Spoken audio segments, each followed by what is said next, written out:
Hi, my name's Andy Burgess. I'm a product specialist for Aston Martin. What I'd like to do is take you for a test drive in our DBX to show it's not just a comfortable SUV, but also an SUV that drives like a sports car.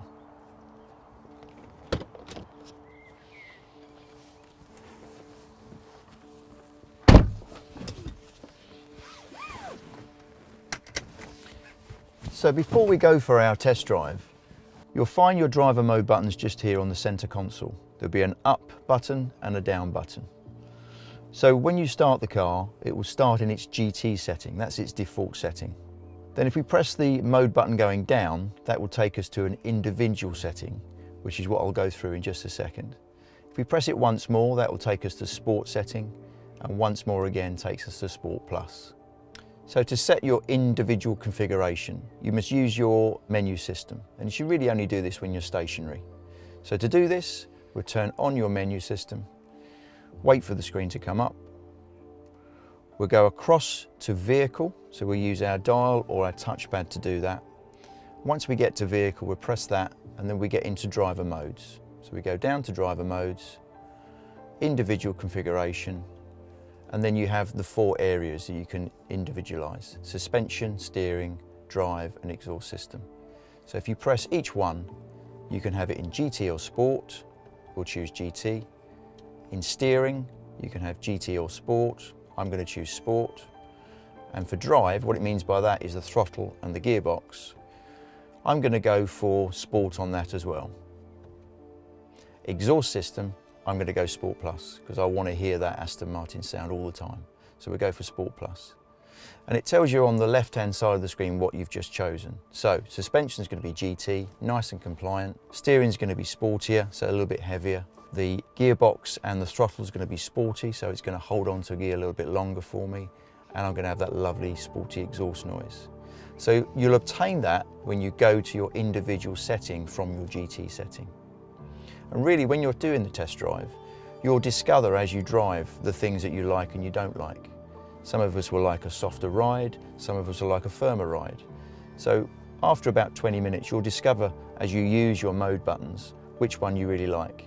And then maybe you could pull over and then go into your individual configurator and then choose which ones you want to go to. Or you could just use the standard settings, GT, Sport, or Sport Plus. So you also have your off-road modes as well, your Terrain and Terrain Plus. So if you were in GT mode, you'd press your up mode button. That would take you to Terrain. Press it again, that would take it then to Terrain Plus. But you can't go into those unless you're doing below certain speeds.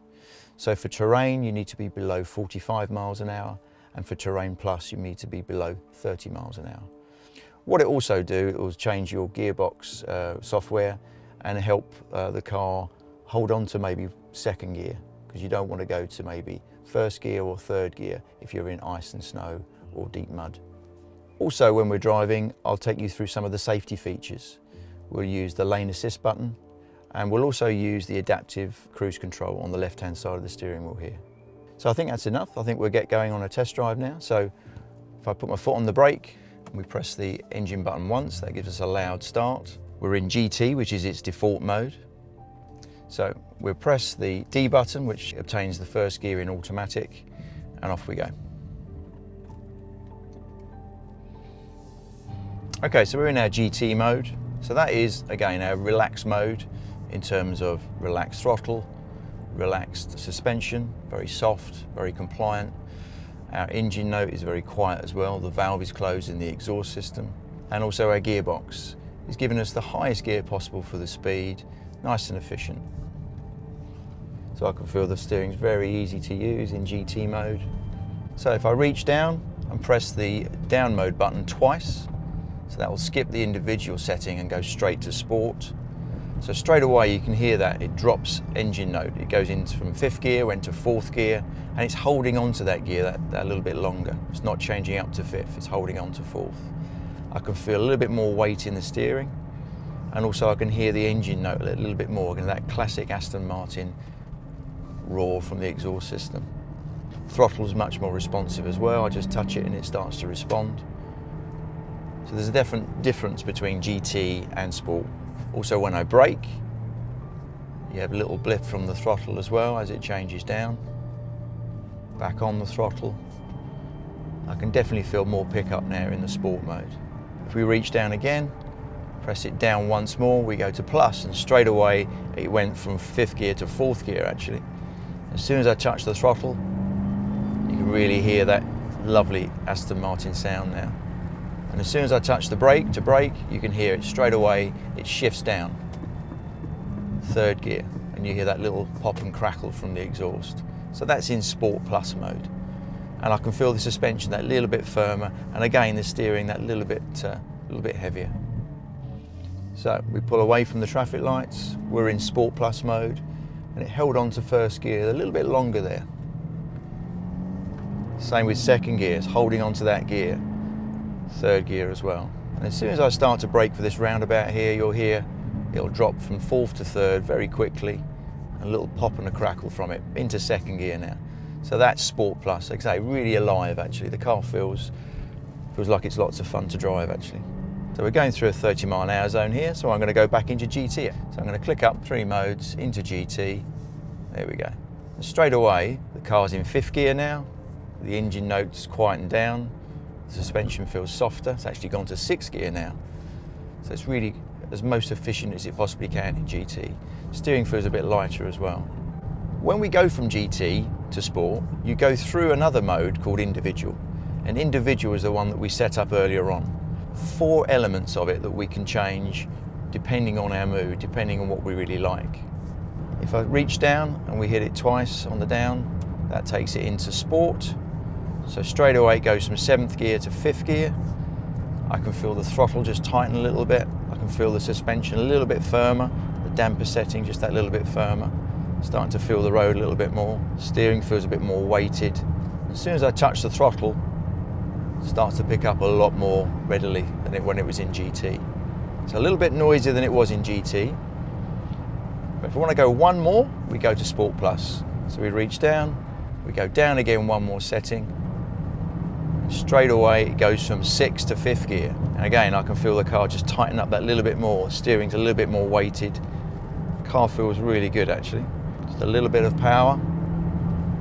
Starts to move, and you can really hear that engine note now. So I'm going to start to brake a little bit. As soon as I touch the brake, it starts to shift down. So there'll be certain things when you're driving the car on your test drive that you'll really like. You might like the engine note when it's in Sport Plus. You might like the suspension when it's in GT. And you might like the steering when it's in Sport. So that's where individual settings comes into its own. So you can go into that when you're stationary and go and choose each one of those settings that you really liked. So that when you go from GT, on the down button, it goes into individual and it picks up those settings that you really like. So other safety features that are standard on this DBX is lane assist.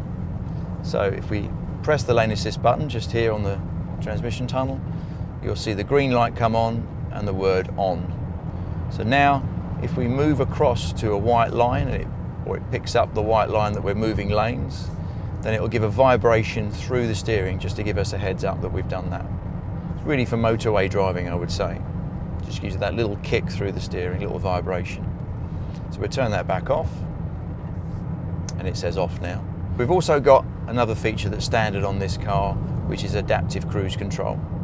That's operated from the left-hand side of the steering wheel. So we're doing 59 miles an hour at the moment in the 60-mile-an-hour limit. So I'm going to set that speed. So I reach down, just push the toggle up, and it tells me I've set it at 58 miles an hour. So I'll keep it at that speed at 58 miles an hour. Now, if I press the left-hand side distance button, that means we can change the distance between the car in front before it starts to brake. So let's bring it a little bit closer. So if a car was to come in front of me now, it's a little bit slower than me, it would detect it on the radar and start to brake and keep a nice distance away from that car. At any time you want to cancel it, just press the brake pedal and then cancel. It comes up on the dash and then your cruise control is cancelled. If you want to go back to the speed that you were at, then again you just flick the toggle switch up and it goes back up to that speed that you were at. So there's another 2 modes within this as well, which are your off-road modes, which are your terrain and your terrain plus. Now there's speed limitations on those 2 modes. you have to be doing below 30 mile an hour for Terrain Plus and below 45 miles an hour for Terrain. But if you were to accidentally move the arrow up and go to Terrain like I have done there, it doesn't hurt the car, it just comes up with a warning saying please reduce speed, because obviously it can't put the ride height up because you're going too fast. Yeah. Same if you went to Terrain Plus, it's not going to raise the car because you're going too fast. So we just come back down to our GT mode. But if you were below those speed parameters, then it would raise the car in Terrain to 20 millimeters. If you were in Terrain Plus, it would raise it a further 25 millimeters. So a combined height of 45 millimeters. And also change the gearbox setting. It would hold on to second gear longer, obviously because you could be on mud and snow. And the throttle would be more relaxed and the steering would be in its GT mode as well. So also when you're driving along, you'll notice your ride height is shown on the dash as well. So when you're in GT mode, which is its default mode, it will show the number 1 and in the blue. So that is your default setting in terms of ride height. If you were to go to Sport or Sport Plus, that would drop the ride height by 15 millimeters. So we'll do that. So we go into Sport, and that drops the ride height by 15 millimeters. And now it's showing 0.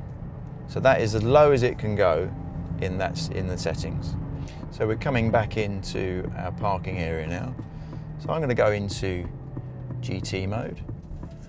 So I don't want to draw too much attention to myself. So it quietens the exhaust, makes my steering a lot lighter now, makes my throttle a lot softer as well. GT is a good mode for town driving. So another nice feature on this car, which is standard, is the 360 cameras. So if I put the 360 cameras on, you have the view in the center console there. And using your dial or your touchpad, you can scroll through all the different settings and different views of the 360 camera. So at the moment I've got this one on all 4 wheels, which is good for parking. And I scroll, and now we've got a rear view, and now we've got another rear view, but slightly narrower. So this is a really useful feature for when you're about to park the car. It'll only work under 10 miles an hour. Once you go over 10 miles an hour, then that screen will go black, for obvious reasons, because it wants to draw your attention to the road.